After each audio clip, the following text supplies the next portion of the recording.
पहले तो ऐसा होता था कि भैया फलाना कोर्स 6 महीने का है, इतने समय में ये वाला कोर्स सीखें, इतने समय में ये वाली पढ़ाई पूरी करें। तो आजकल तो पोस्टर लगते हैं 3 महीने में भागवत सीखें।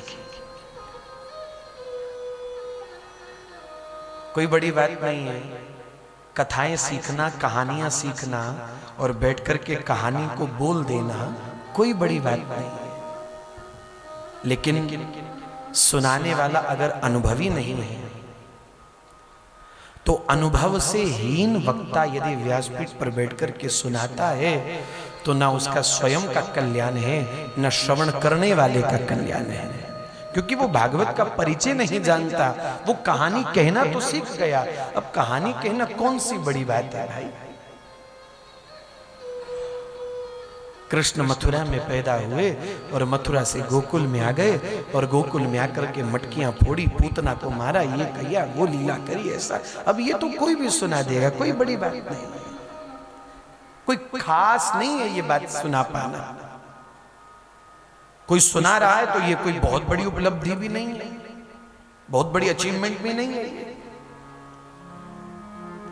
कथा सुनाना बड़ी बात नहीं है, बहुत ध्यान देना मेरे शब्द पे। भागवत सुनाना बड़ी बात नहीं है, स्वयं भागवत हो जाना बड़ी बात है।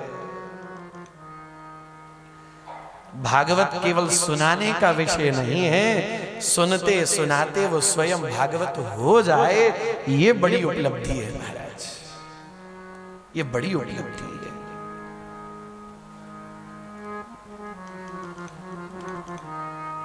सुनाने वाला लोभ से सुना रहा है, सुनने वाला लोभ से सुन रहा है, सुनाने वाला कामना रख करके सुना रहा है, सुनने वाला भी अनेक कामनाओं को लेकर के सुन रहा है।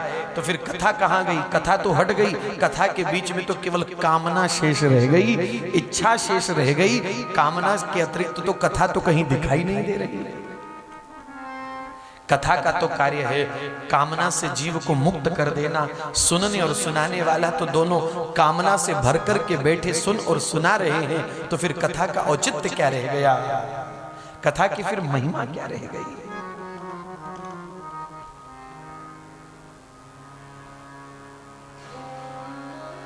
कथा का ध्येय तो केवल श्री कृष्ण चरणारविंद की प्रेमा भक्ति को प्राप्त करना है, अपने जीवन का निर्माण करना है, ये कथा का लक्ष्य है। अब कथा बीच में से हट गई और केवल सुनने और सुनाने वाले की इच्छाएं, सुनने और सुनाने वाले की कामनाएं बीच में शेष रह गई।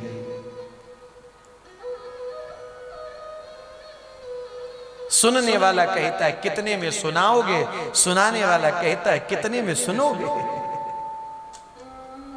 व्यापार धंधा बन करके रह गया ना केवल। सुनने वाला कह रहा है कितने में सुनाओगे, और सुनाने वाला कह रहा है कितने में सुनोगे।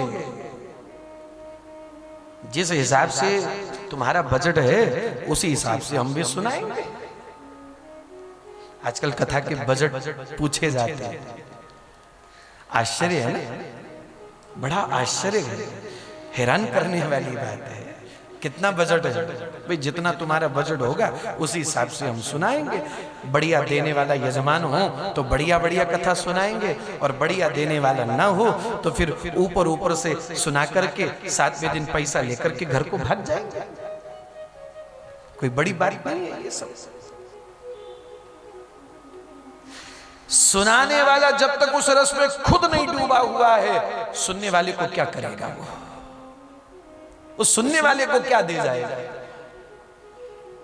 वक्ता अगर स्वयं वो जो सुना रहा है उस एक एक रस का रसा स्वादन न कर रहा हो, उस एक एक शब्द के रस को वो पी ना रहा हो, जब तक वक्ता स्वयं उस रस को न चख रहा हो, न पी रहा हो, न डूब रहा हो, तो सुनने वाले के हृदय में भी कोई विशेष परिवर्तन नहीं आ सकता। इसलिए केवल एक ही बात रह गई है, कितने में सुनाओगे और कितने में सुनोगे।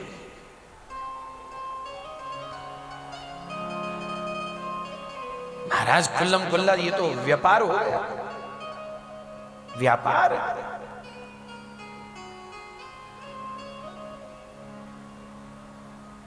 इसलिए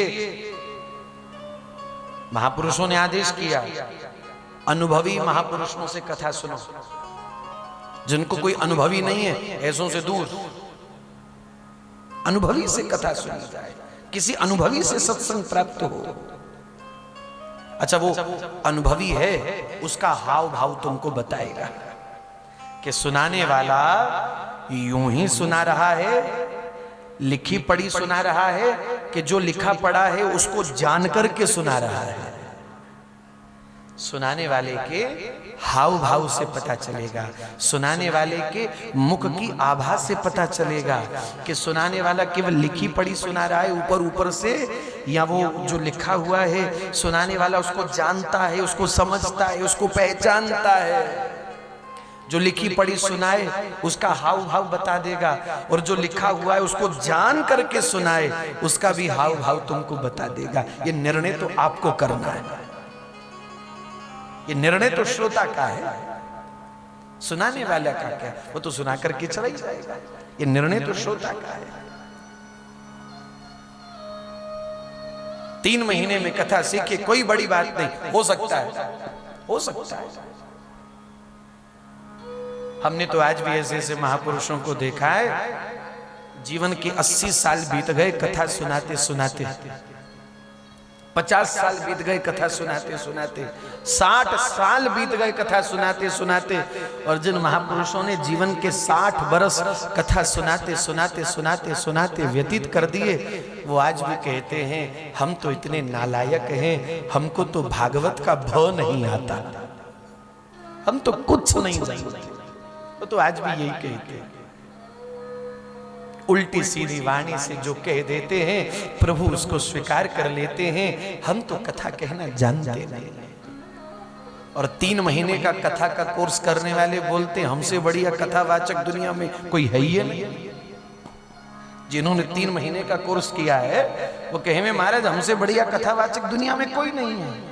और जिन्होंने सारा जीवन कथा के लिए समर्पित कर दिया, जिनका एक ही लक्ष्य है भगवत गुणों का गान करना, नाम जपना, नाम जपाना, जिनका एक ही लक्ष्य है, जीवन के 80 वर्ष बीत गए कथा कहते कहते, वो आज भी यही कहते हम कुछ नहीं जानते, हम तो निहायत ही नालायक हैं, हम कुछ नहीं जानते। हमने देखा ऐसे ऐसे महापुरुषों को, ये गुणी व्यक्तियों की पहचान होती है, ये विद्वान की पहचान होती है।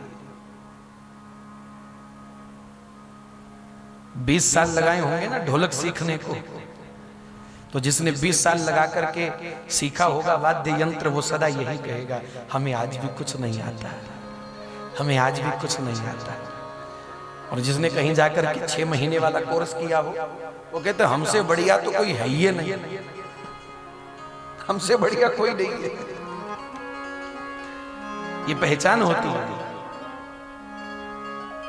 एक वो जिसने जीवन लुटा दिया, उसका हाव भाव आपको बताएगा, उसका चाल चलन आपको बताएगा। और एक वो जिसने 6 महीने वाला कोर्स किया है कथा सुनाने का, बजाने का, गाने का, उसका अलग हाव भाव दिखेगा।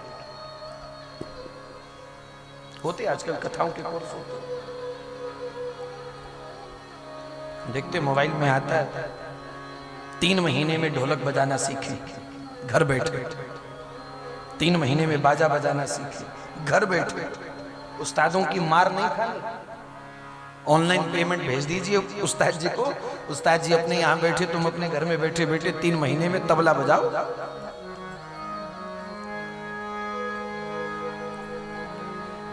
व्यास जी ने नारद जी से कहा महाराज मुझे कोई ऐसा योग्य मिले कि भागवत कहते कहते जो स्वयं भागवत हो जाए।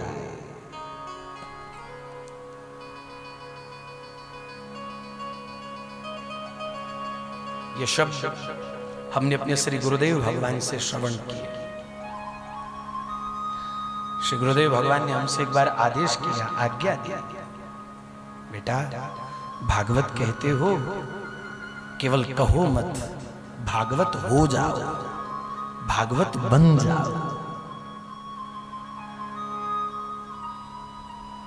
तुम्हारे द्वारा बोले गए एक एक शब्द से श्रवण करने वाले श्रोता के हृदय में भगवत सेवा का भाव जगे, भगवत भक्ति का भाव दृढ़ हो।